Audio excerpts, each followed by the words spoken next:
Power on. Earth, 2018. The alliance between governments and tech giants has led to the rise of the surveillance society, distraction technology, the attention wars, and the erosion of your mind. But one show stands against this insidious system. Hosted by the podcast champion, the man of tomorrow, the golden stallion of the tech world, Brian Sovryn. He and his co-hosts form the intellectual resistance. It's time for Sovryn Tech.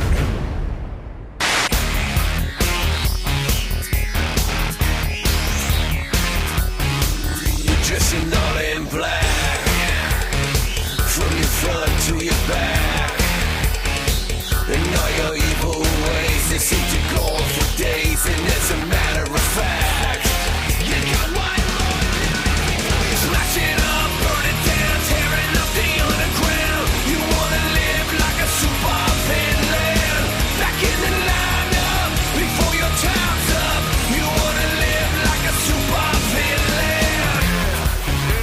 Alright, you've been knocking down these doors, you've been filling up this room. You run around the place like your name was Dr. Doom. You're a killer of culture, a vulture of style, and it won't be that long before you end up on trial. You're gonna smash it up, burn it down, tearing up the underground. You wanna live like a super villain, back in the lineup, before your time's up. You wanna live like a super villain. Woo! The man that some call their own personal P.T. Barnum, bringing happiness into the world. Well, not always happiness, but I try, goddammit. If you've been listening for the past 7 years to this show, I fucking try. But anyway, it is Sovryn Tech, where you can get your latest and greatest news as far as tech and science goes, and you are being joined by the Golden Stallion, the man of tomorrow, Sobzu, the rated R radio star, the thriller that is Sobzilla, the podcast champion, baby, because nobody does it better, and you know it. Now, I gotta tell you, let me tell you how I know I do it better, because for fuck's sake, you know, I effectively do this show live every week. Effectively. I mean, I release it usually a few minutes after I record it. But what kills me is that, you know, sometimes, so Sovryn Tech, as of now, or as the past couple months, we move the release day to Sunday. Sometimes in that time frame, I haven't always been able to make that Sunday, and it ends up coming out on a Monday. Now, the funny damn thing about that is that everyone, or not everyone, but a lot of people are just like, holy shit, where's my Sovryn Tech? Oh, it's Monday. Why didn't it come out on Sunday? Blah, blah, blah, blah. You know, look, I love you, and I really love you, and I'm so honored that people just cannot wait to hear this show every week. And I know you can't wait. So I'm not insulting you. I'm just saying, pay attention to the rest of the podcast world. If you're like me and you listen to other podcasts, what have you been going throughout our Saturnalia / calendar season, or what they call the holidays, and they have some other weird names that they're given these days. But regardless, what have you been dealing with? How many new episodes? Not the ones that were pre-recorded 2 weeks ago, or ones that are just like a compilation episode of the year of 2018 or some kind of bullshit. Okay. How many new podcasts do you get to actually hear? Very few. Everybody's like on fucking vacation. Well, the Golden Stallion doesn't take a vacation, baby. I'm on for you. I'm ready to go every single week. You got the hotness, and it's here. Baby, the podcast champion doesn't let you down. It doesn't matter how hot of a weekend he has, how much of a great time that he has, where maybe he's just been going all night long for days, having the time of his life. And where most podcasters, most people would just fall over and say, oh, I just got to watch some TV. Oh, I got to do this. No. The Golden Stallion's here, and he's on in the middle of the night whenever it needs to happen, and he delivers the goods for you every single week for 7 years, baby. Sovryn Tech is here to get you the hookup with what is happening in tech. So anyway, if only I could tell you.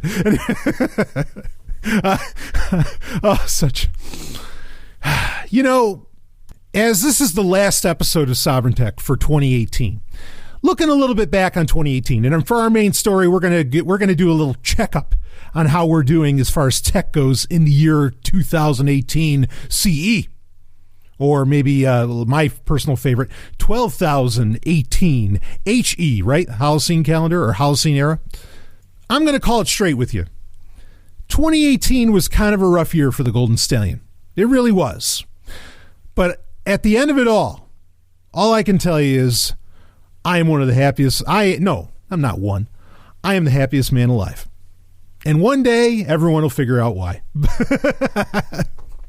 But I am just the happiest man alive, baby. And ready, let's do it. Let's get into this. And, to close out 2018, what better can you do than talk about Star Trek? Okay, no, we're not exactly going to talk about Star Trek. But our lead story is relative to Star Trek, which, by the way, I can't wait.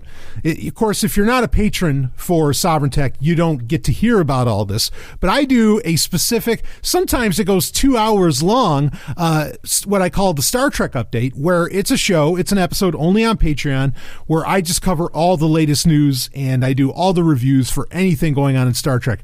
We're covering all the short treks that have been coming out and everything. But what is it, January 17th, I think, on CBS All Access, we'll finally get season 2 of Discovery. In fact, I'm looking at it right now. I just got my new model of the NCC 1701, the original Enterprise, that they showed at the end of spoiler alerts, that they showed at the end of season 1. Discovery, but we already know a season 2. I mean, we're getting Captain Pike, we're getting Spock, and the whole thing. It's going to be amazing. I really can't wait for that. And if you want to hear my reviews of that stuff, because that'll be coming up fast, you want to make sure that you're a patron. Of course, just go to sovryn.to to get your hookup with that. So anyway, but let's get into our story of the week. And this is coming from a source that I rarely read from, but I'll admit I often read. And that is MarketWatch, marketwatch.com, which I think is like a subsidiary of NASDAQ. But let's break it down here, and don't worry, it's not going to be like last week where I did one topic for the whole episode. But I'm honored that so many people, it was episode 307 called The End with a question mark. So many people just love that episode. I'm really honored by that. Don't worry, we're going to get into we're going to have all your segments on this week. So anyway, this is from MarketWatch, Opinion, and it's by Vivek Wadhwa. I don't know if I'm pronouncing that name right. But anyway, the title is This is How Our Lives Are Going to Be More Like Star Trek. And this is really hot. Just ended December 2018 here as far as when the story came out. It says, here's the subheader, communicator, tricorder, video chat, and electronic translator are already reality. So basically, the gist here is that a lot of the technologies that you experience in Star Trek, right down to the Starship Enterprise, are either here or on their way. I want to read it, and then I want to break down perhaps the reality. I think this is a good check-in, okay, to do on where we stand as far as tech, going into really the 2020s, when I think, even 20 years ago, people would have expected things to look wildly different. I mean, what did Back to the Future or Blade Runner say that the 2020s was supposed to look like? Or, well, Back to the Future took place, what was that, 2015? I mean, well, just look at that. I mean, that's already come and gone when Back to the Future 2 was taking place. So anyway, I think this is a good thing, good metric, good gauge. Let's see how we're doing here, as far as tech goes, because Silicon Valley tech execs and so on. I remember the classic at the D4 conference. Boy, what was that, back 2007, something like that, where Walt Mossberg had Steve Jobs and Bill Gates, back when Steve Jobs was still alive. Steve Jobs and Bill Gates, maybe it had to be later than 2007, but had them both on the stage getting interviewed. And Steve Jobs, they were asking, Walt Mossberg made a comment about Star Trek, and Steve Jobs just said, "Oh, just give me Star Trek. Just give me Star Trek." And we know how much Bill Gates and a lot of Microsoft has always been pushing for that as well. So this is definitely, Star Trek is really inspirational for a lot of people in Silicon Valley and where they're trying to take that tech. But I think there's something to say around that. But let's read this story and then we can kind of break it down. Here we go. When I first met Elon Musk in March 2012, he told me that he planned to build spaceships and retire on Mars. We had all been drinking that evening, so I thought it was the wine. I have since learned that he was dead serious. Musk fancies himself a modern-day James T. Kirk, captain of the fictional starship USS Enterprise. He is building not only the Tesla terrestrial sustainable transport vehicles, but also spaceships for interplanetary travel. Okay, just a stallion breaking in quick on that. That's an insult to both William Shatner and the fictional character James T. Kirk to say that Elon Musk is in any fucking way Captain Kirk. I am so sorry. Like, no. Just not even remotely close, because Captain Kirk actually like has some morality, and is heroic, as to where Elon Musk is just an asshat who gets to play pretend playboy with a lot of your tax dollars, because I mean, if there was ever a fucking government welfare queen, he is at the top of the list. His cars suck, and I guess SpaceX is doing something, but I don't know if I'd want to exactly hand them over the keys to, hey, build us a starship, baby. Take me to, and it's, of course, like I bring up all the time, it's not like we're going to leave our solar system or anything. He's not exactly building Starship Enterprise. Anyway, I get it. This is like a hot take, and putting Star Trek in the title of something gets attention. Like, it got my attention. Like, oh, really? What are you saying here? But anyway, let's keep going. I'll stop ripping on Elon Musk. I've been doing that for years. Anyway, the amazing future we saw in Star Trek could arrive 300 years ahead of the TV show's timeline. Stanley breaking in, of course, again, Star Trek, well, depending upon which show you're watching, either takes place in like the 22nd century, the 23rd century, or of course, like the Next Generation, the 24th century. We're presently in the 21st. So more or less referencing the Next Generation, DS9, and Voyager. Moving on.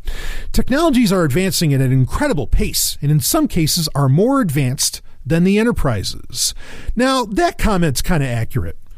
I could think of a couple things where, Star Trek didn't think that one up and we built it and it's pretty advanced. But regardless, let's keep moving on here. So, because there's actually a big rub in all of this that I want to get to.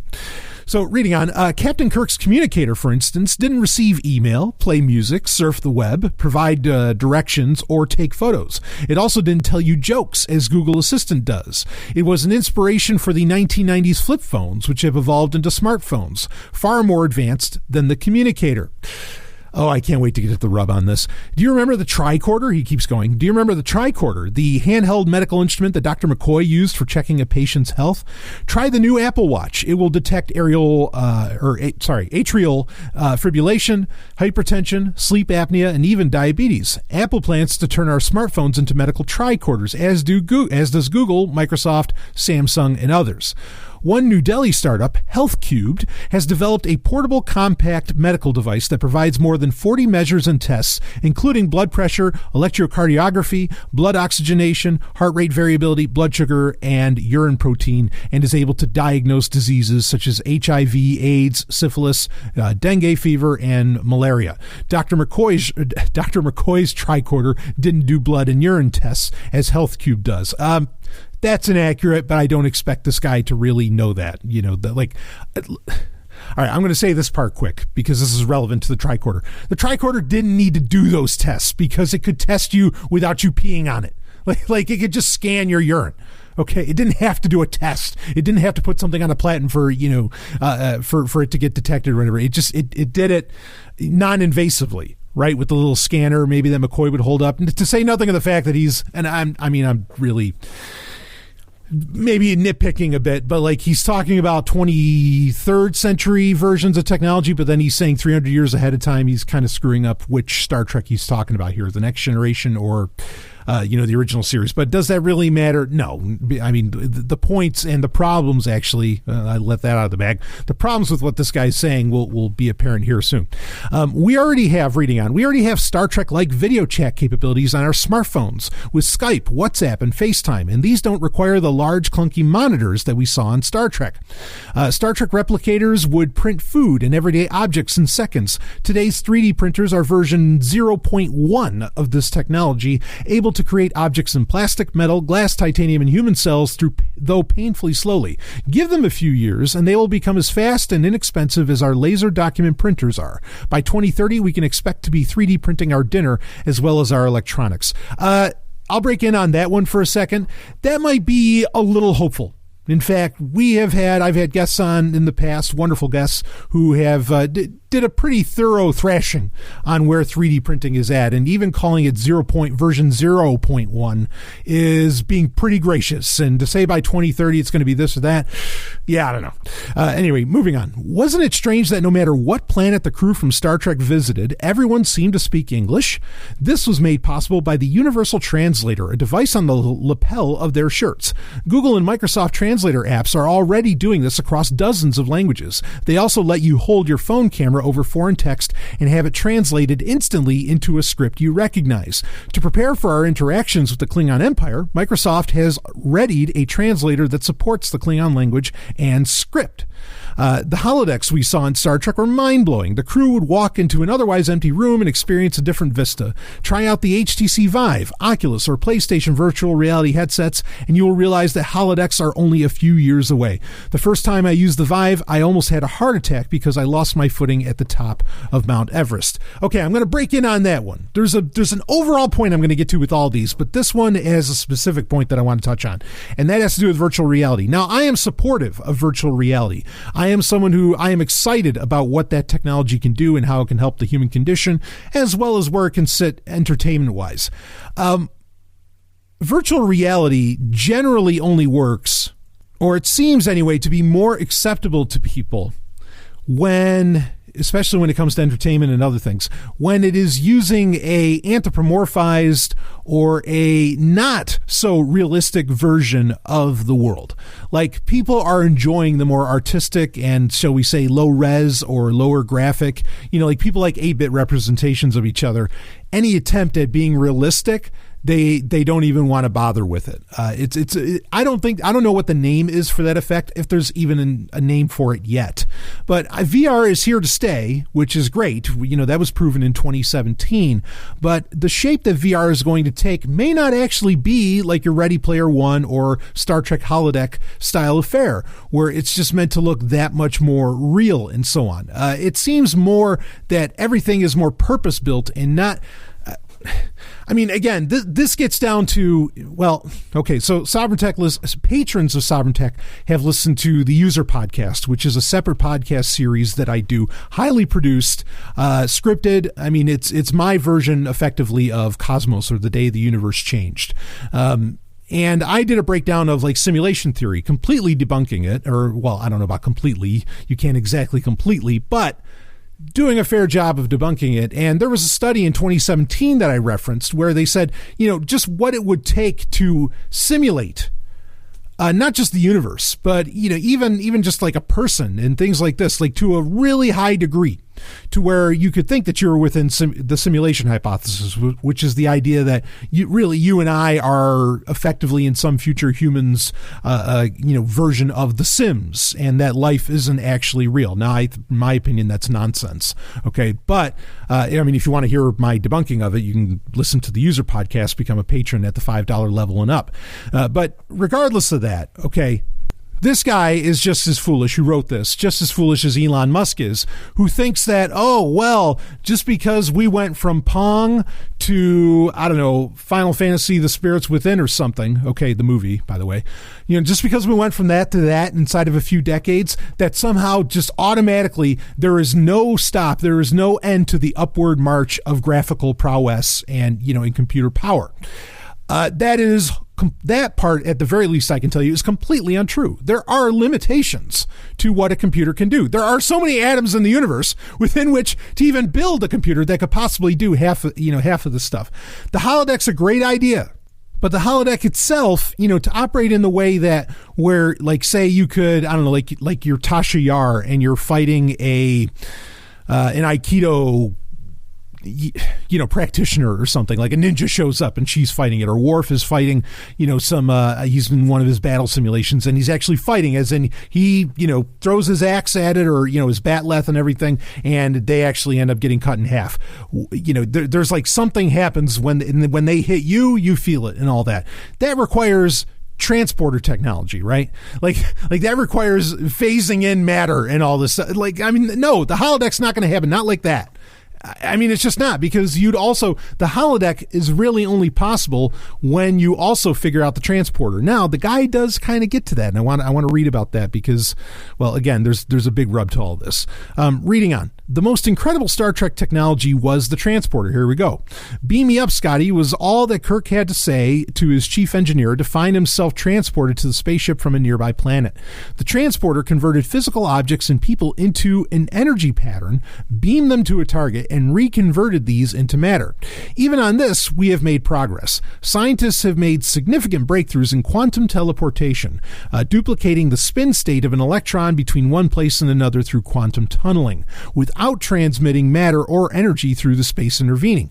The distance record is held by China, which teleported matter as far as 1,200 kilometers using its Messius satellite. This is a technology that I have no interest in using, however. There is no way that I will willingly allow my atoms to be disintegrated in one location and reassembled in another. I would worry about a software bug or a hardware crash. We saw those too in Star Trek. I am content with my self-driving Tesla and looking forward to the drones that will soon transport us between cities. Okay. I mean, doing that and then having the computational power to, like, put everything back together just so... Okay, transporting quantum, like the spins of electrons through quantum teleportation, like, that's kind of interesting. But then reassembling everything, because what that solves is, okay, so this is one of the big deals of the transporter. One of the odd moral or ethical problems with Star Trek is that when someone, when Commander Riker or whoever steps into the transporter on the transporter pad and beams down to a planet, the computer reassembles, okay, like all that, it turns all that matter into energy and then reassembles it down onto the planet. Now, that's different than quantum teleportation. Those are two different things. But the question with teleportation in Star Trek is like, wait, is that actually the same person? Because did they use the exact same matter in the transporter buffer? And I mean, there's all kinds of problems with this. Like, so, effectively, like that's technically like a clone, or it could be. I mean, like, there are huge ethical issues with the transporter that no one ever brings up on Star Trek, which is fine. I mean, it's just fiction. Okay. I mean, it's very inspirational fiction, but it is, and some of it has come to reality, but it is fiction. Quantum teleportation is different than that, because I'm guessing that's running off of some degree of, quantum entanglement and so on. So, like, you are actually transmitting the exact same thing to wherever it's going, or teleporting it to wherever it's going. But regardless of that, none of that equates to that you could do that with a human, or, because China sure as hell hasn't, or that this would somehow make the holodeck possible, okay? Because the energy that takes, as well as the computational power to bring something together, those are things well beyond our grasp right now. But it's an interesting point to bring up. I mean, I'll give him credit for being so fanciful about it. Anyway, reading on. Yes, the flying cars we saw on TV2 are coming, and they will take the form of human transportation drones, such as those China's EHang is testing in Dubai. Okay, whatever. The most exciting Star Trek marvel of all, the Starship Enterprise, is also on its way. Musk's company, SpaceX, has built heavy reusable rockets, docked a spacecraft at the International Space Station, and returned with cargo. Musk tweeted Christmas Eve that his first spaceship would feature Raptor engines and come in stainless steel. Okay. He isn't alone. Billionaires such as Richard Branson and Jeff Bezos are also building their own spacecraft. So we are on the cusp of creating the amazing future we saw in science fiction. The challenge for humanity is to make sure that it doesn't self-destruct along the way. We have to make sure that we use technology wisely and equitably so that all benefit from it. And we must gain greater autonomy rather than dependence. Okay, so the funny thing is, here he is arguing for autonomous cars, and yet he's saying we need greater autonomy as humans and less dependence. Like, you're kind of becoming dependent upon the autonomous car in a way. And really, like, it's ironic that he ends with that statement. I agree with his latter point, is that we got to keep from destroying ourselves, certainly, okay? And also, we need to gain greater autonomy as individuals, as a species, but most importantly, obviously, as an individual within that species, than dependence. Here's the funny thing with everything he's saying. All of these a lot of the technologies that he bring up, Health Cubed and all that, like the modern, or how Microsoft Translator can do this, or how Skype, functions whatever, like is supposedly better than being on a huge view screen and all this. All of these technologies that he lists off that are somehow like remotely close to what's done in Star Trek have a fatal flaw. And that is they don't give you greater autonomy whatsoever. And they are completely dependent technologies. Dependent upon what? Dependent upon servers. Okay, here's the thing. Dr. McCoy's tricorder, Dr. Crusher's tricorder. Take your pick of the tricorder. Whoever's communicator. Okay, that could be the communicator that Captain Archer was walking around in Enterprise, or it could be the communicator that Kirk had, or the communicator that's on the badge that Picard was wearing.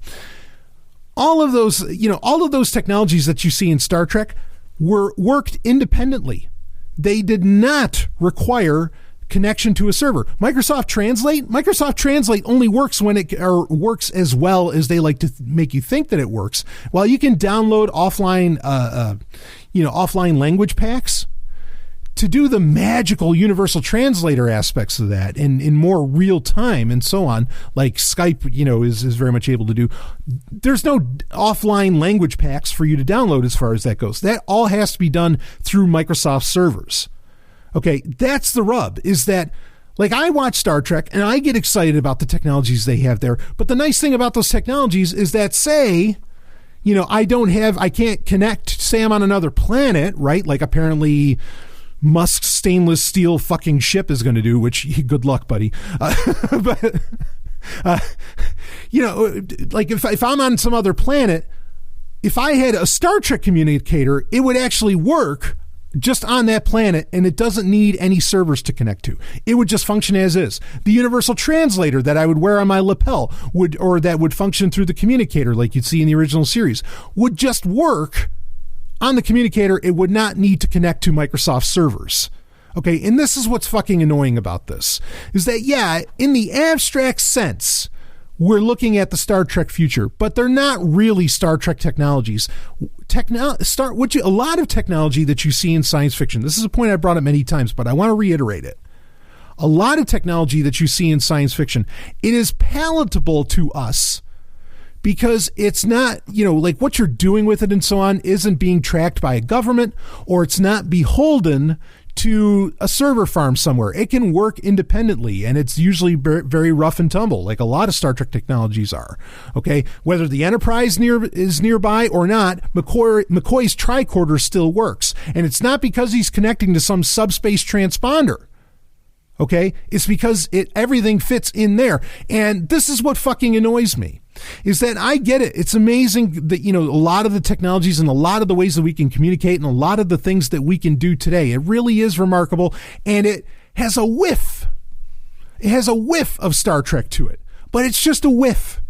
It's not the full deal where independently in your hand, you are actually holding something that doesn't require to connect to Google's servers, to Microsoft servers, and thus ultimately, be data that can be collected by governments or even, whatever tech giant that just wants to sell it off to advertisers to fuck with your head. So I don't appreciate, I get what this person's saying, that, wow, that Star Trek future is coming to 300 years sooner. No, not really. not really at all. When these technologies can work offline, completely independent, and they are tough as shit, then we'll have the actual future that Star Trek was showing us. Okay, again, you really got to think about this. First off, one of the most important concepts to understand is what's called cinemagenic. A lot of technologies that you see in science fiction are made to look cool on the movie screen or TV screen or on your laptop. That doesn't actually mean that they're practical and they really work for you. The other thing is that most people lead, and I've brought this up many times, so let's say it again. Most people lead a very boring life, and they do. Okay, and I get it. It's monotonous. You're just trying to pay for healthcare and all that. I'm not saying that to insult you necessarily. But most people lead a very boring life. They don't even need a tricorder. Do you understand? Like, they don't need any of this stuff, and they wouldn't know what to do with it if they had it. A lot of people buy gadgets and all this other stuff, and, they stop using them after a couple weeks because, they say to themselves, oh, this is just like that thing I saw in that movie or I saw on that TV show, but then they realize it has no practical application in their lives because unlike the people in the movie or TV show, you don't actually do anything. your life is fairly boring or standard or whatever. Now, you can change that, sure, and you can go forward and live it up. Then maybe some of those technologies would actually be useful for you. Like, I bring this up often, like Google Glass. Remember when everybody was so hot about Google Glass a few years ago? What was one of the things they would always demo? They would demo a guy like having a barometer in his eyeball while he's skiing. How many people do you know ski that much where they need to and are skiing at those, kind of altitudes where a fucking barometer is going to matter? No one, almost nobody. I mean, that's totally like a thing for Silicon Valley bros to do. I'm not saying it's not a cool thing to do, sure, but I'm just saying that most people don't do that. And to try and sell it off to consumers that, holy, you can do this, you can do this. Look, consumers don't live that life. You're trying to sell them a lifestyle when you don't, a technology that applies to a lifestyle when you never offer them or make possible for them the actual lifestyle to live that, to enjoy the technology in the way that you even demoed it. So the state of technology in 2018 is that it is making you more dependent. It is dependent in itself upon a lot of horsepower. It is not dependent. Your smartphone can do some things offline, but not a whole hell of a lot. And so, sorry, I'll take Captain Kirk's communicator any fucking day of the week. Okay, over what a smartphone can do, even if you think a smartphone can do more than what Kirk's communicator can do. Because Kirk's communicator can work completely independently. Okay, and also can, connect to a Starship, which what kind of fucking radio is that? That's badass. Anyway, all right, that's it for that story. I just wanted to open up with that, and I thought that was, you're selling people. I mean, that's marketing for Silicon Valley and Elon Musk so hard. But it's disgusting because it's just not accurate, and it's really hiding some very, what I think are ugly truths that people don't want to realize. So anyway, we'll be right back with some more Sovereign Tech. Woo!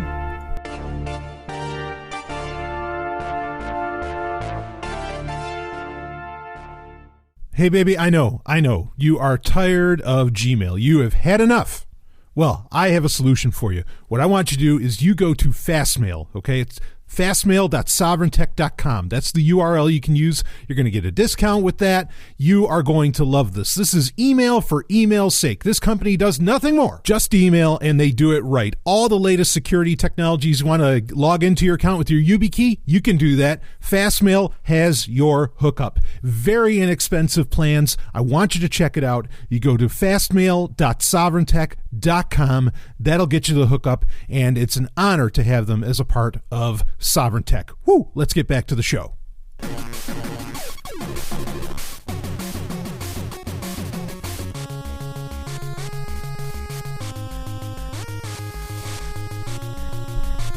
HackSec. Ooh. I'll tell you, look, I want that Star Trek future too, but again, we're not really developing, we're developing things, like I said, in the abstract that look like Star Trek technology, okay? But really, we're becoming, and I said this years ago, it feels like we're becoming the Borg because we're all interconnected and not so much the Federation, right? Now, also keep in mind that some of the things that really Star Trek was very much ahead of the times, especially decades ago, in showing what future technologies could be, not all of those were a good idea, okay? For one, biometrics, which I remember seeing, and it's really the first time I remember, of course I was a kid, it was the first time I ever really remember seeing it in any form, and that was in Star Trek II, where Kirk, to access the Genesis records, he does a retina scan to verify that it's him, and you see some other biometrics, like where they go with a palm print and all these other things in other movies and shows within Star Trek. So this idea of using biometrics, which I'll just say it right out front because I've been saying it for years. I am wholeheartedly in every single fucking way against. As a security specialist, which I am, I never, ever, ever agree with the implementation of biometrics whatsoever. And one that's gotten people a little hot and bothered as late, as in excited, is the idea of vein authentication. Well, at the recent Chaos Communication Congress, okay, which is, of course, a very famous hacker conference that, well, anyway, at some point I might get to one of these again. But here's the story from Motherboard. Hackers make a fake hand to beat vein authentication. Oh, how about that 3D printing? That great 3D printing technology, well, guess what? That's a double-edged sword, because it's also allowing a lot of people to bypass a lot of security, which is supposedly why you're okay with handing over all your data and doing everything on various servers from other companies, to bring on that abstract Star Trek future. Right. Anyway, so let me read a little bit of the story here. Devices and security systems are increasingly using biometric authentication to let users in and keep hackers out, be that fingerprint sensors or perhaps the iPhone's Face ID. Another method is so-called vein authentication, which, as the name implies, involves a computer scanning the shape, size, and position of a user's veins under the skin of their hand. But hackers have found a workaround for that too. On Thursday at the annual CCC, we'll call it that, hacking conference in Leipzig, Germany, security researchers described how they created a fake hand out of wax. They didn't even use the 3D printer. Fuck, they just went wax to fool a vein sensor. Quote, it makes you feel uneasy that the process is praised as a high security system, and then you modify a camera, take some cheap materials, and hack it, end quote. Jan Chrysler, it's probably Jan Chrysler, who goes by the handle Starbug, and who researched the vein authentication system along with Julian Albrecht, told Motherboard over email in German. Vein authentication works with systems that compare a user's placements of veins under their skin compared to a copy on record. According to a recent report from German newswire DPA, the BND, Germany's signals intelligence agency, uses vein authentication in its new headquarter building in Berlin. So, kind of their CIA, right? Anyway, one attraction of a vein-based system over, say, a more traditional fingerprint system is that it may be typically harder for an attacker to learn how a user's veins are positioned under their skin, rather than lifting a fingerprint from a held object or high-quality photograph, for example. But with that said, Chrysler and Albrecht first took photos of their vein patterns. They used a converted SLR camera with the infrared filter removed. This allowed them to see the pattern of the veins under the skin. Quote, it's enough to take photos from a distance of 5 meters, and it might work to go to a press conference and take photos of them, end quote, Chrysler explained. In all, the pair took over 2,500 pictures to over 30 days to perfect the process and find an image that worked. They then used that image to make a wax model of their hands, which included the vein detail. Quote, when we first spoofed the system, I was quite surprised that it was so easy, end quote, Chrysler said. Anyway, it goes on a bit, and they explain how they made it all happen, but they were able to do it 5 meters away. I mean, that's pretty good to where you could be pretty innocuous with a, very incognito with a camera and maybe get the veins of someone. Now you could say, well, you got to take 2,500 pictures or something. Okay, this really takes some time. This takes some thought. It's not something that's, it's still harder than trying to, or, than lifting a fingerprint like they mentioned earlier. Sure, but then if you are implementing, this is, doing vein authentication, having a system set up for that is not a cheap proposition. Okay, we're talking multi-thousands of dollars, if not more, to even try to implement that. And for it to get to become a consumer technology, it's still probably always going to be a very expensive proposition. Even though Microsoft does have those consumer 4K cameras coming out that they want to use, like with Windows Hello and everything, maybe they're looking into using vein authentication as well. Here's the thing. It is worthwhile. Something that was being protected by vein authentication, which you would assume is something that is either needs to be very secure or might even be high dollar or who knows what. Okay, it's very precious, very high profile. Obviously, if you're looking to crack vein authentication, you're willing to take the time over however many days and as many pictures as it takes to make that a reality and make that happen. Okay. Now, there's no real thing. I mean, there's perfect math. There's perfect, encryption of math, but implementation is where imperfections come in. There's really no such thing as perfect security. Okay. And maybe you just sell off vein authentication as, well, it's better than fingerprint, authentication. It's better than those biometrics, or it's better than, Face ID, right? Which, by the way, there's... Or they're using like mannequin heads, and this is another recent story. In fact, I'll link to it in the show notes, where they did a whole, they did a ton of research around this, where they pretty much used mannequin heads, and it broke like every face lock on Android smartphones, Samsung or otherwise. I mean, it was just crazy. Okay, so you can say, well, it's better than those. All right, but that's not a high bar, Biometrics suck. That's the message. That's what I want you to be taken away with here. Okay. A PIN is going to be far more secure than vein authentication. I mean, just by leaps and fucking bounds. I dare argue you are always going to be able to dupe biometrics. Okay. But I mean, just look at this. So the interesting thing is people say, well, okay, this technology is going to get better with time, right? Like vein authentication will get more precise. Fingerprint reading will get more precise, blah, blah, blah. Now, we talked about this in the recent past on Sovryn Tech, where you find out that with a lot of biometrics, because, there has to be some wiggle room in the software for there to be, for your, like, say, your fingerprint to be off just a little bit. Otherwise, you almost never are going to get your smartphone to unlock quickly, and people would just stop using fingerprint readers. There needs to be some wiggle room in that. I mean, so there's that problem, and that also is what causes this issue where, face unlock is easy to break using a mannequin. But as biometric technology improves, so does, like they said, they use an SLR camera. Camera technology improved, right? To where it actually allowed for a better spoof. So, I mean, biometric technology, security, doesn't improve in a vacuum. Other technologies improve that can easily battle against or break entirely biometric security, or maybe it doesn't even need technology, right? Remember when Apple ID first released, it was a Touch ID, is that what you call it, right? And, their fingerprint scanner, and you could like put it up to your nipple and it would perfectly, like it would just break right into it. It's hilarious. Bottom line being, if you're trying to secure data, you're trying to secure shit, whatever, there are far superior ways. They're not as convenient as biometrics, but then that's the old saying, right? The 10th law of thermodynamics. There's always a trade-off between security and convenience. Fuck biometrics. From Big Finish Productions, Blake 7, The Classic Audio Adventures. I'm taking Liberator in on manual. We'll be in teleport range in 2 minutes. What the hell was that? Information. Liberator has been attacked. You don't say. Put up the force wall. Confirmed. Message to all ground commanders. Initiate the final phase. Let's crush these rebels once and for all. My name is Avon. Kerr Avon. Kerr Avon. Our hostage arrives. Which you may be unnecessary. As a hostage, it's nice to be superfluous.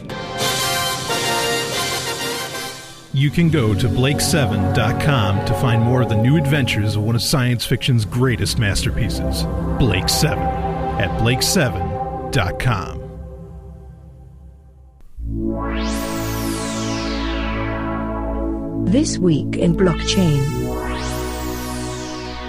We only got a few minutes for this segment this week. I want to comment on something. I think at the end of 2018, there has been a lot of stories. Obviously, end of 2018, cryptocurrencies and blockchain. I mean, blockchain itself is doing fine as a technology, but cryptocurrencies, valuation-wise, aren't doing so hot as compared to the end of 2017, right? No surprise to anybody. I've seen a lot of stories, including a lot of people within, that are supposedly luminaries within the cryptocurrency and blockchain space coming out. And most of them are saying, and you're reading headlines everywhere, Wall Street not interested in Bitcoin, Wall Street not getting into cryptocurrencies and so on. Of course, then you see a story that Facebook's developing its own cryptocurrency, which I told you and broke years ago. This is not anything new. But regardless, you're seeing a lot of headlines that are poo-pooing once again. I mean, it feels like, it feels like 2013 again, right? Where anytime that a media outlet could rip on Bitcoin or could rip on blockchain, they do it. They'd spare, how many times has Bitcoin been claimed dead, right? And we're getting another round of those stories right now. I'm going to tell you just what I think about it. And there's a link in the show notes if you want to check some of them out. But here's my opinion on the matter. I think that a lot of these headlines and a lot of these stories, because most people don't actually read stories, they just see the headlines. Oh, Wall Street not interested in cryptocurrency. So they think that cryptocurrency has failed.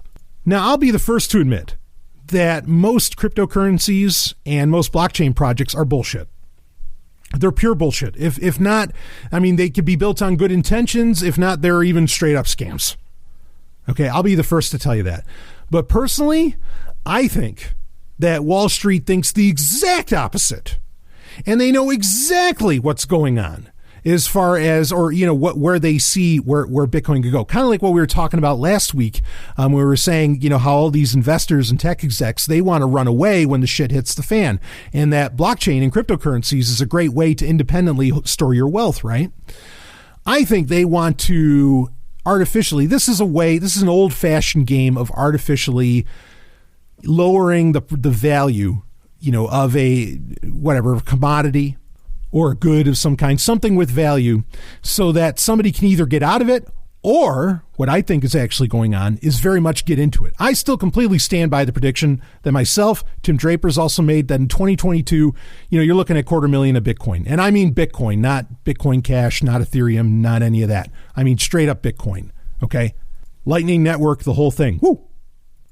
And I could end up being wrong, but I think that this is just a classic tactic. At some point soon, it's going to get, it might even get lower than it is, significantly lower.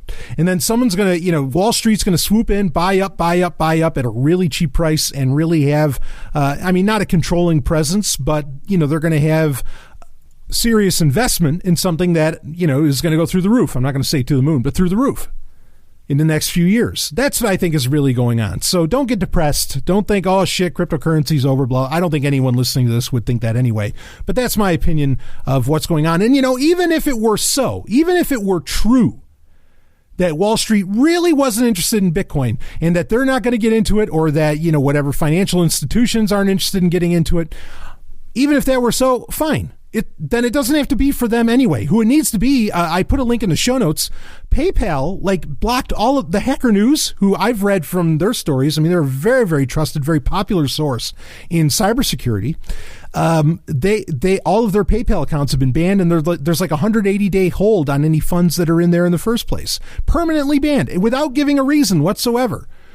Now, Hacker News has been accepting Bitcoin for a long time, but this just goes to show who it's really for the people that, for the activists, for the people that are really, reporting on on serious stuff, maybe even controversial stuff, which sometimes the Hacker News does. They you want to talk about hot takes. They get some hot takes, and ones that, really, really rub the establishment the wrong way. Then that's the people who can use Bitcoin. Who can use cryptocurrencies and so on. The activists, the people living on the fringes, the people living in the cracks. Doesn't matter if Wall Street wants it or not. As long as real people still need it, they'll have a real currency on their hands, like cryptocurrencies, like Bitcoin, I think particularly, which is, in my opinion, still standing strong. And, my opinion on the matter is to say that Bitcoin's down, it's not down. It's still way up, right? It's still doing great compared to what it was. Holy shit. How many people complain about something that was originally not even pennies and now it's up, above $3,000 a shot? Give me a break. The attitude's so crazy. That's why this just feels like ugly marketing. This feels like a smear campaign so that people can buy in, at a much lower price because they didn't expect it to do what it did. So anyway, that's kind of my opinion on it, and we'll be right back with some more Sovryn Tech. Woo, we're going to talk about some good times here in a second.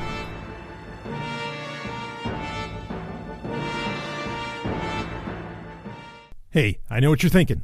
Wow, this is a great fucking show. And you know what? I agree with you, and I'm not just saying it because I'm the host. Woo! But I am the podcast champion, baby. And let me tell you, if you want to help out the podcast champion, you want to help out the Golden Stallion, the man of tomorrow, Savzu, the rated R radio star, and you want to make Sovryn Tech an even bigger show, here's how you do it. And don't worry, it's not for free, and you get something out of it. You go to Patreon. You go to patreon.com/Sovryn Tech, SOVRYN Tech. Patreon.com/Sovryn Tech. Become a Sovryn Tech patron, and you will get access to literally thousands of hours of bonus content. There's new content every week. You get to be in the live Q&A hangouts that we do every month. You get to access to the Wednesday Q&A. We do one every single week, and it goes a good hour strong, if not longer if needed, depending on how many questions there are. That's only for patrons, and all you got to do is at least $1 a month. Some do significantly more, and I'm honored by that. But become a patron, support the show, help it grow. Patreon.com/Sovryn Tech. And I thank you to all the patrons already out there and all the ones to come. Patreon.com/Sovryn Tech. Woo! Let's get back to the show.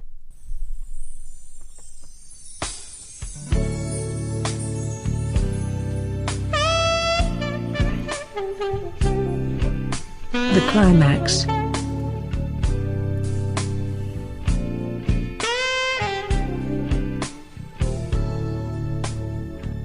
It is time for the Climax, where I get to talk about whatever the hell I want to talk about. This segment has been around since episode 1 of Sovryn Tech, all those 7 years ago. And man, I am going to talk about something, and we might go a few minutes over time. Okay, just a few. Because I have a lot I want to say on this. I almost made it a Patreon exclusive because there's really so much I want to say about it. But I don't think I have to say everything because I want to implore you to go see this. Okay, even though maybe I don't need to because this movie that I'm about to mention looks like it's tracking to be $1 billion film domestically. I think in the U.S. And I'm pretty sure that number was domestic. It was over $900 billion, and it's only been out for a good 2-3 weeks, maybe. I am in awe at this movie, and for a multitude of reasons. And what we're talking about is Aquaman. Okay, and I'm not look. I'll say it straight out. I loved it. In fact, I didn't just love it. I fucking loved it. like I was stunned. I was like, okay, well, it's Aquaman. It's a DC movie. Yeah, Justice League and Batman v Superman, a little rough, even though I like the extended cut of that. But Wonder Woman was great. Man of Steel was great. Yeah, I think, Aquaman, they might do all right. So I wasn't really expecting it to be bad, but I also wasn't expecting it to be mind-blowing amazing. And I'm serious. In fact, next week, I think we're going to do for the Climax, we're going to do my top picks for 2018, a bunch of different categories. I can tell you right now, this movie is taking top movie of 2018, straight up. It's sure as fuck better than Last Jedi and Solo. Well, Last Jedi was 2017, technically, right? But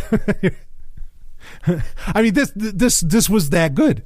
But perhaps the most amazing thing about it, we'll talk about the movie here in a bit, okay? But perhaps the most amazing thing about it is you have to understand that now I am 37 years old, okay? I've been reading comic books at least since I was 6 years old. I can remember like really getting my first Superman comics and some Batman back then, okay? I started off as a DC boy. I've stayed a DC boy. I like some Marvel stuff, but not a whole lot. Anyway, I've talked about that before.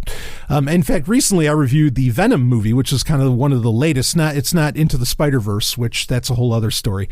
But the Venom movie, which I was like, yeah, it's kind of standard fare, whatever, blah, blah, blah. I'll explain why, because when I did the Venom review, I said that I'm tired of comic book movies. Comic book movies are stale. They're too safe. Nothing dangerous is going to happen in them. And all these origin stories or whatever else, they all run kind of the same. Or a lot of these, singles films that come out of like team films, how like Aquaman it's kind of an origin story, but you already knew him from Justice League. This does take place after that.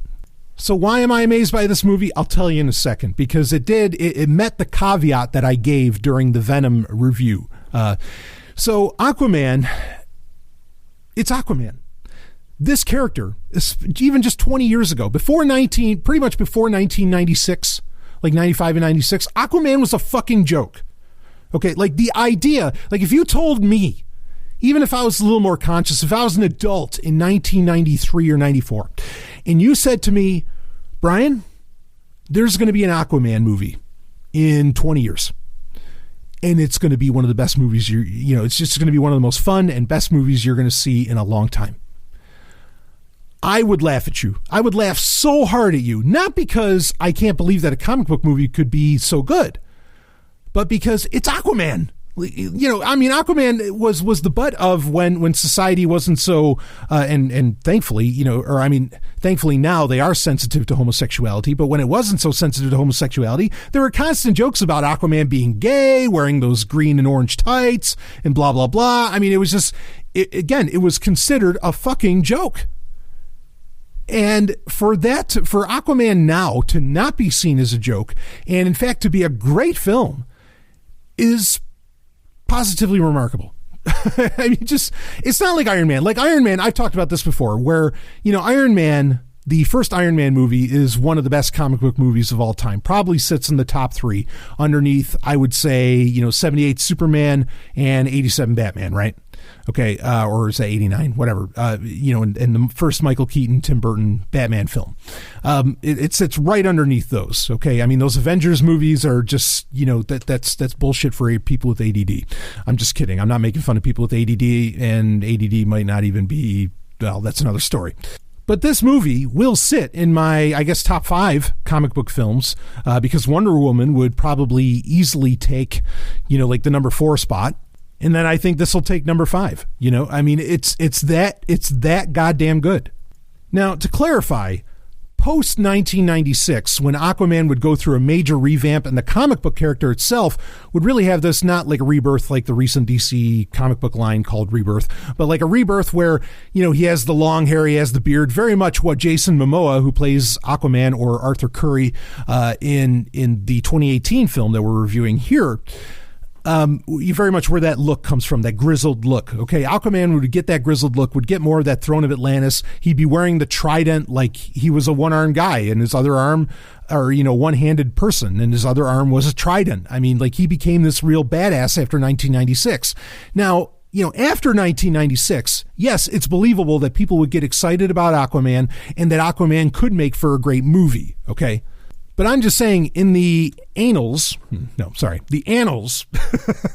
of comic book history, Aquaman is easily one of just the last characters that you would expect to have a great movie made out of them.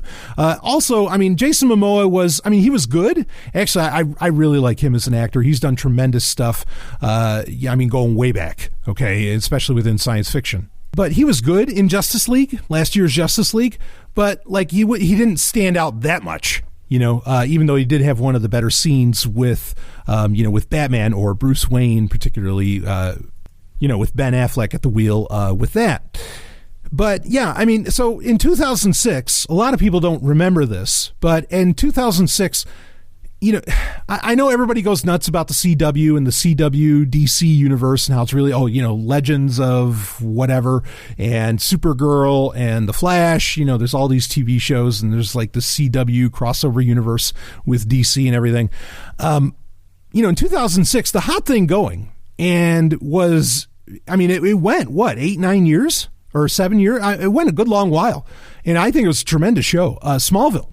I love Smallville. As soon as season 1 was bullshit, but as soon as season 2 hit, I thought that show was amazing, right? And I watched it all the way through, and I still actually read the further seasons that are in comic book format because they've kind of continued the story. So, but Smallville was like the hottest thing happening as far as comic book media, live action media at the time. It really was. Minus that, Iron Man, the movie Iron Man would come out eventually. And actually, Al Gough and Miles Miller, who made Smallville, in 2006, they were going to make a spin-off series. They were going to start, that was on the CW or the WB at the time. Things got weird there, right? And like UPN was merging and all this bullshit.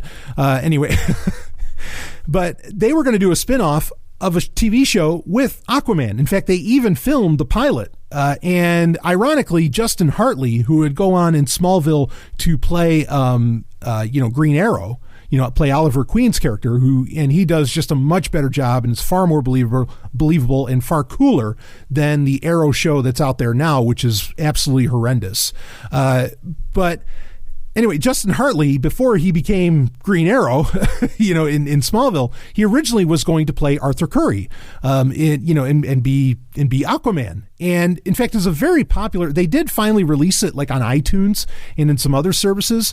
And it was one of the most downloaded videos of its day and purchased videos of its day. People really liked it. And it got pretty good critic acclaim too. The only reason the show didn't get made, the Aquaman TV series in 2006 didn't get made, was because just that whole merger was going on with UPN and WB and everything. And lots of shows got the shrift from that. Like, Enterprise got canceled completely because of that whole fucking merger. It had nothing to do with the ratings. Enterprise had better ratings than any of those shows, any show on those two networks combined had. In fact, at the time, Enterprise had better ratings than Battlestar Galactica, which everybody was like, oh, fuck, Battlestar Galactica is so great. Oh my God, so I'm going to come all over the TV screen. That show's so good. Enterprise had better ratings than that piece of shit. But Enterprise gets canceled because whatever, there's a merger going on with networks, okay? But Aquaman, a show that people got really excited about later on, as you could see, and again, was one of the most downloaded shows of its day, unfortunately didn't get to take shape. But at the time, I could believe that. I still would have made the same comment that, well, fuck, it's Aquaman. I can't believe that there's an Aquaman thing getting made. And I couldn't believe there was an Aquaman TV show, but I watched it and I thought it was great too. I'm also glad that it didn't take off because Justin Hartley did such a great job as Green Arrow on Smallville. He just was a phenomenal Oliver Queen, totally believable and just played it up. But anyway, so yeah, now that's my point, is that after 1996, yes, you can believe that Aquaman could make for a very good piece of media. He could get serious. Now, to talk about the 2018 Aquaman film and what makes it, why is this different? The Golden Stallion for years now has been complaining about comic book movies, saying they're bullshit, they're tired, they're old, no more of it. Why bother? The great ones have already been made, Superman, Batman, Wonder Woman, so on. Why bother with another? Why is Aquaman? Why does this make the cut? Why does this get his, stamp of approval? Because it had a lot of visual flair.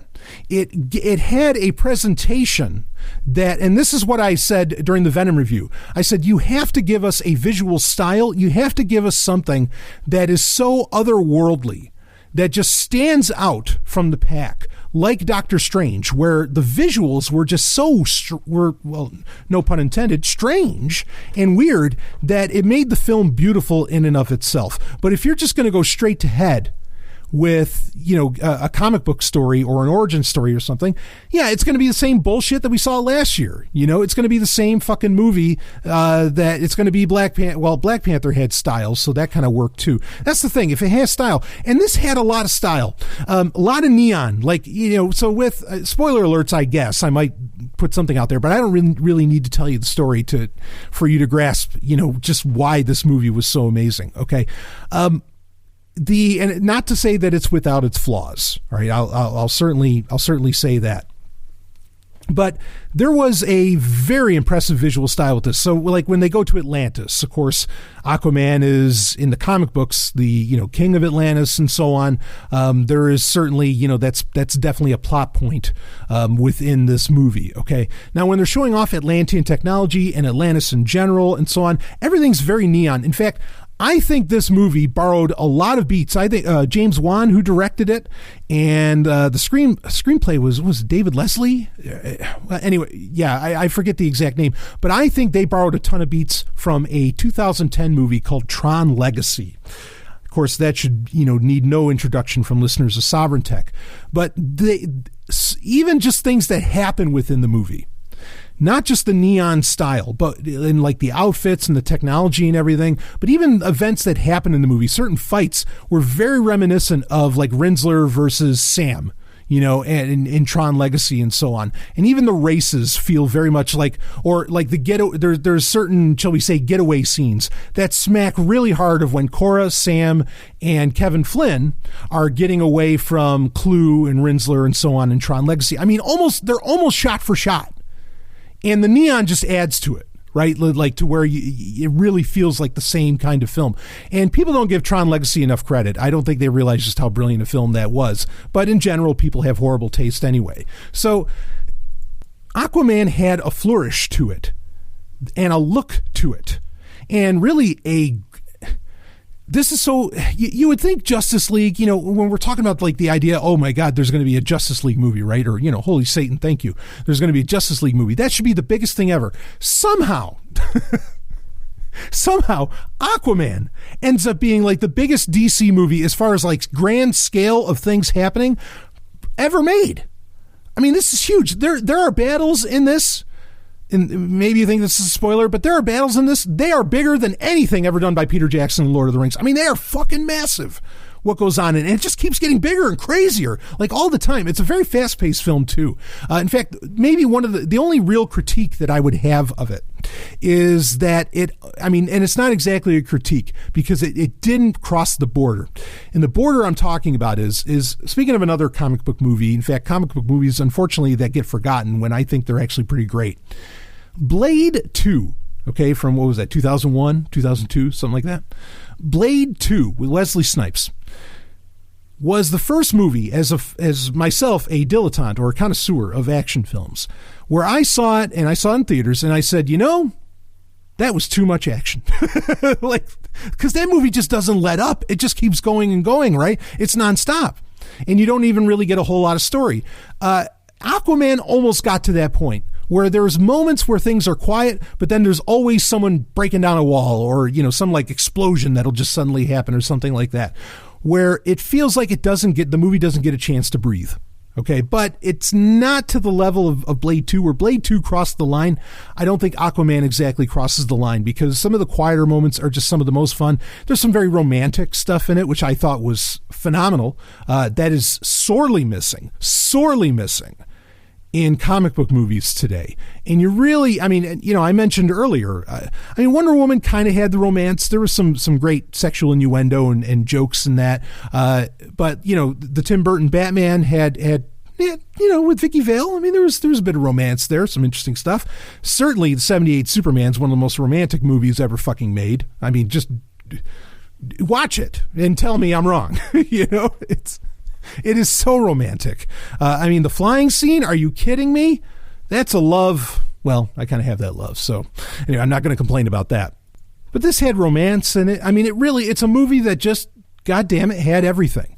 And again, for all the actors, I mean, it's amazing you're getting Willem Dafoe playing effectively a good guy.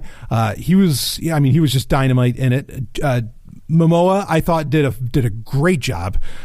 Sometimes his jokes fell a little flat, a little too dude, but it worked.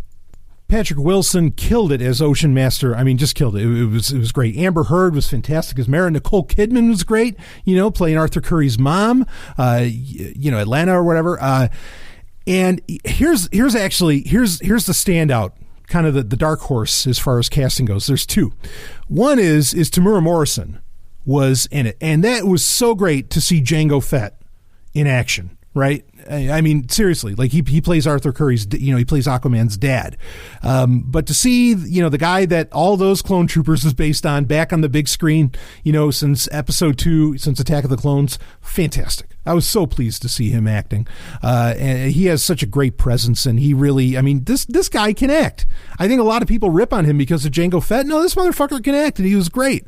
So I really, really appreciated him being in that. That actually kind of helped put the film really over the top in the very beginning of it, including when they did the de-aging of him. But Graham McTavish was in it, did a fantastic job. Here's the other thing that kind of blew my mind. I can't believe that in 2018, I am talk about jokes, that I, in about a month's time, am reviewing 2 Dolph Lundgren films. Dolph Lundgren was awesome in this as Nereus. Great. Totally believable, totally delivered his lines, fantastic acting. I've seen him. I know he was like an Arrow and everything, and he at least he was great in that, even if the rest of the show sucked. But we talked about Dolph Lundgren because he was in Creed 2, which we reviewed just a few weeks back. I can't believe that we're doing that, because I remember when Lundgren was the big deal, doing Punisher, doing Red Scorpion, of course, Rocky IV.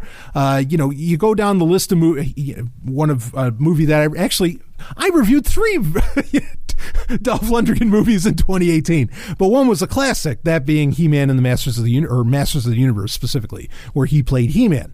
I remember when he was white hot. In the 90s, everything was direct-to-video, and it was considered a joke with Lundgren, even though he's a great actor. And he really is. I can't believe in 2018 that he is headlining, box office winners inside of a month. This guy's the Christmas miracle, for fuck's sake.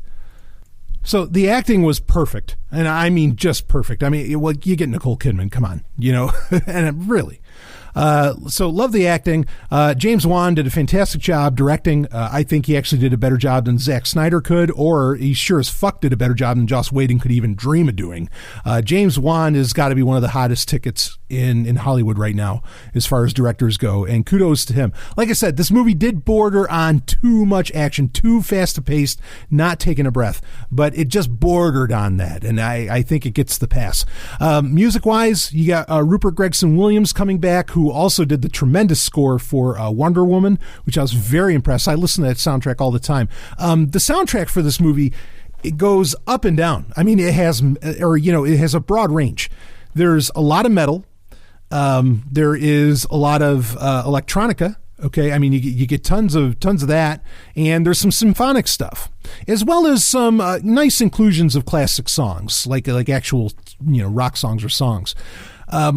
But also, I want to point out that the inclusion of some synthwave, shall we say, music in this, that sounds very much like Daft Punk, adds on, for me, what I think points at that James Wan or whoever was really looking at Tron Legacy, because there's points where, in fact, during the sequences that I mentioned that felt like Tron Legacy, the music even sounds like fucking Tron Legacy. Visuals, what's happening, and the music itself is Tron Legacy all the way. I am not complaining about that, because again, I think that movie Tron Legacy was brilliant. Okay. But it's definitely there. But the soundtrack's awesome. In fact, I loved this. In fact, I was saying it like a month back or a couple months back, that I miss in the 90s. You had a lot of these kind of cheesy epic films like Robin Hood, Prince of Thieves, Three Musketeers, Mask of Zorro, all three movies that I love. Okay. But these kind of cheesy, kind of epic films, and they'd have a cheesy 90s love song at the end of it. Aquaman had this cheesy 90s love song at the end of it. Not an actual 90s song, but it was still it had that same feel. And I was like, oh, that's great. Give us that nice song at the end. This movie really hit so many notes for me in what I think can make a movie really fun. It's not Grand Illusions, okay? But it is a very fun and just an enjoyable, and you just can't believe what's going to happen next. You absolutely cannot guess what's going to happen next. And it just gets bigger and bigger and bigger. In fact, it gets so big, especially the battle sequences and everything, when in Atlantis and so on. And it's so cool to see Atlantis. I am such a fan of the lore of Atlantis. And I've really appreciated that both Marvel and DC have spent a lot of time on developing kind of that, this underwater nation, right? That I think is really cool. But this movie, Aquaman, gets to such a scale, such a scope of the action that's occurring, of what's happening, how many players are involved, that, the battle sequences and everything. Just the size of the armies and everything that's going on. Where do you go? How do you, this is going to be a huge movie. This movie is doing serious money, almost record-breaking money. Where do you go next? How do you do Aquaman 2? Because you can't get any bigger than the end of this movie. It's crazy. I don't know. And another thing though, but also this was kind of an origin movie. I got to give them credit for how quickly, maybe it's because of because the concept of Aquaman is so basic, how quickly they told the origin of Aquaman, and they kind of interspersed it throughout the film, that it didn't feel like your common comic book origin story. They really did a great job on that. And in fact, I love the fact that you see the Boston Aquarium in it, and that Aquaman's effectively a New England boy.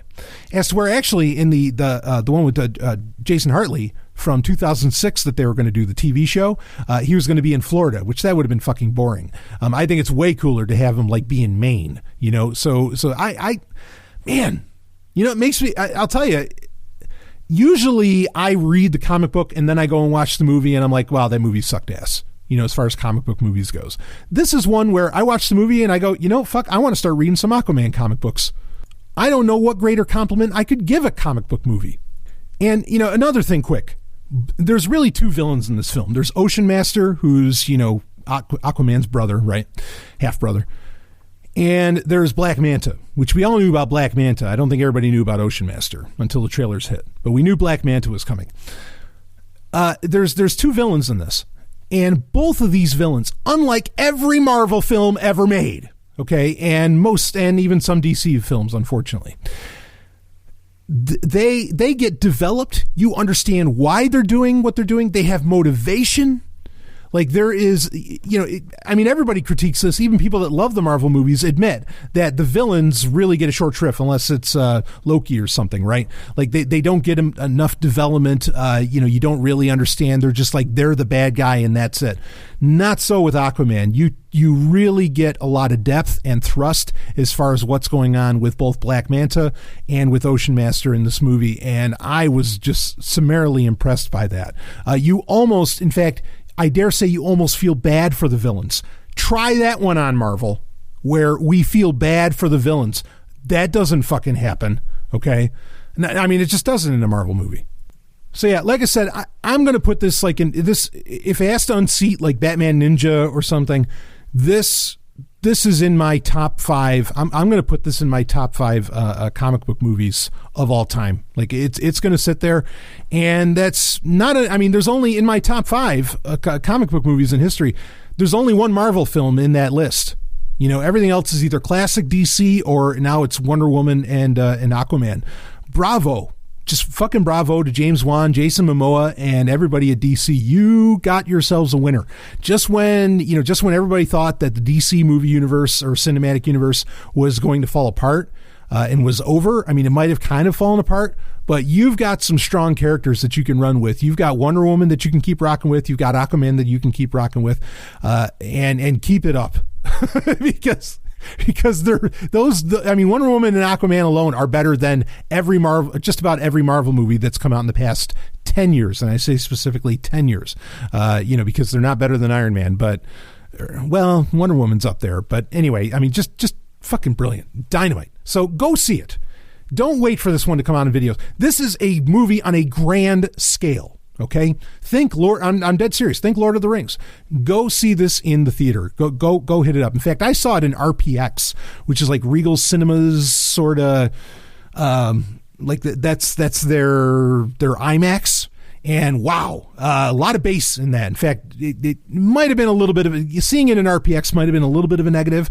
Like the seating was comfortable, that was great, but. You know, the sound with so much subwoofer, and because this was such an action-dense film, it almost took away from the movie again. And maybe if I watched it, with a different sound system, something a little cleaner, it might even be a better movie at that point. So, because I'm not going to take anything away from it. So go catch Aquaman. I can't believe I'm talking about an Aquaman movie. I can't believe I'm talking about a great Aquaman movie. But I am, and there it is. So anyway, if you want to get geeky with me, the best place to do that is just to become a Sovryn Tech patron. Okay, I'm not leaving Patreon. Go to patreon.com/SovrynTech, or just go to SovrynTech.com and you'll get your hookup. And I talk about this kind of stuff all the time, along with all other manner of wild and crazy things and theories and who knows what, and user podcasts and game talk and a Star Wars update and Star Trek update and then weekly Q&As and all that. You want to ask me questions? You want to get on me about my review of Aquaman? You can do that if you're a patron with the Wednesday Q&A. So please do check that out. Anyway, I get co-hosts on there. It's fucking awesome. I will see all of you on the other side. You just experienced Sovryn Tech. Go to sovryntech.com, that's SOVRYN tech.com, and connect with us there. Find links from today's show and catch our podcast feed. Sovryn Tech is copy heart. Copying art is an act of love, and love is not subject to law. So please share the show however you like. Welcome to the evolution.